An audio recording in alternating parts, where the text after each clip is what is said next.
So a lot of people ask, what are some of the common mistakes that can occur in nonprofit organizations between the actions of the foundation and the actions within marketing, and how you bring together brand and philanthropy, and mistakes to avoid. And we could talk for a long time about this, but I think from our learnings here, and again, for us, this is a work in progress, so we learn every day. And that would actually be my first recommendation, is never assume anything. Even if you have a long-standing relationship with a partner, a corporate partner, an alliance partner, you never want to assume anything. You have to constantly steward and nurture that relationship. And I think sometimes we're guilty of just assuming that, boy, they've been our partner for the last 10 years, they're going to be our partner for the next 10 years, and what worked last year, we can do this year.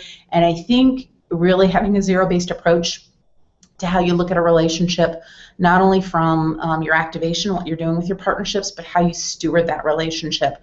The importance of keeping it ever fresh and never assuming that everything is good, because you haven't heard anything, or we don't have to ask these questions, we don't have to do the research again, we can just keep forging forward. So I think you have to be ever vigilant on stewarding and maintaining the relationships that you have.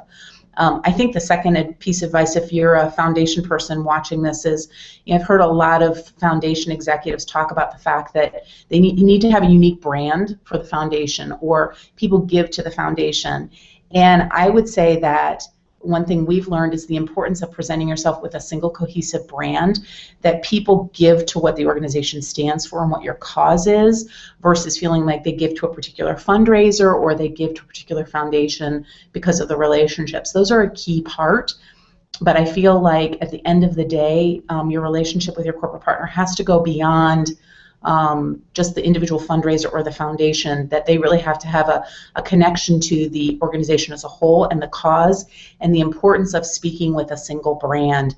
I think it's very tempting to go down the path of moving away from your core brand as an organization, or not having a core brand. And I feel like that's so important in the fundraising arena. And I just see a lot of people kind of dividing off their foundation efforts or doing something different that's dissonant from their brand. And I really feel like you're best served when you can present a cohesive brand forward, and people feel like they're giving to the cause versus a specific fundraiser or a foundation. So we really try to keep that front and center here at Nationwide Children's. It can be tricky sometimes and can lead to some challenging conversations, but I think if you always keep the cause front and center, it will serve you well.